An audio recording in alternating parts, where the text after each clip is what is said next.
بزرگان محترم اور عزیز میرے بھائیوں، آج 26 شعبان المعظم 1445 ہجری 8 مارچ 2024 جمعہ کا دن ہے۔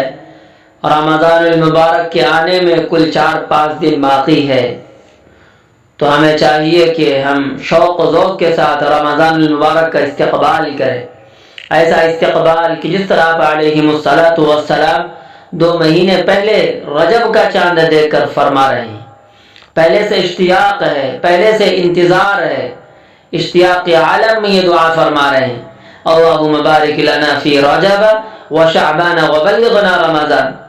یا اللہ ہمارے لیے رجب و شعبان کے مہینے میں برکت عطا فرما دیجئے اور ہمیں رمضان المبارک کے مہینے تک پہنچا دیجئے، یعنی یا اللہ ہماری عمر اتنی کر دیجئے کہ ہم رمضان تک پہنچ جائے اور رمضان کی سعادت ہمیں نصیب ہو جائے۔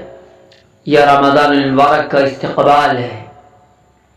میرے بھائیوں، حضرت سلمان فارسی رضی اللہ عنہ ایک صحابی ہے، وہ فرماتے ہیں کہ آپ علیہ السلام نے ہمیں شعبان کے آخری دن میں ایک خطبہ دیا اور اس خطبے میں ارشاد فرمایا، اے لوگو تمہارے اوپر سائے ڈال رہا ہے ایک عظمت والا مہینہ، ایک عظمت والا مہینہ تم پر سائے ڈال رہا ہے۔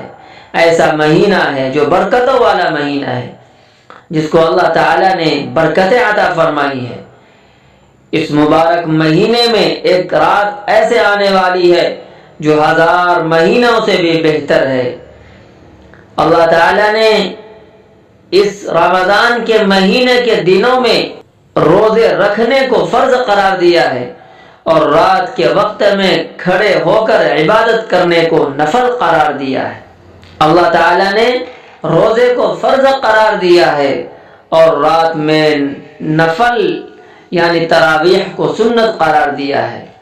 تو میرے بھائیو، رمضان المبارک کا مہینہ آنے والا ہے، ہم اس مبارک مہینے کی تیاری کریں۔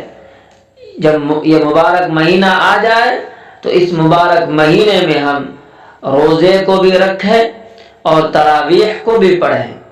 میرے بھائیو، جب ہمارے گھر میں کوئی مہمان آتا ہے تو ہم اس کی تیاری کرتے ہیں۔ جب ہمارے دین کا مہمان رمضان آتا ہے تو اس سے بڑھ کر تیاری کرنی چاہیے۔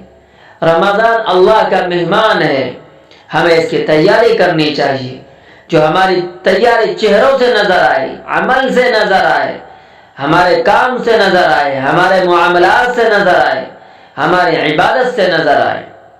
میرے بھائیو، رمضان المبارک کا مہینہ نیکیوں کا سیزن والا مہینہ ہے۔ جس طرح کاروبار کا سیزن ہوتا ہے، اسی طرح رمضان المبارک کا مہینہ نیکیوں کا سیزن ہے۔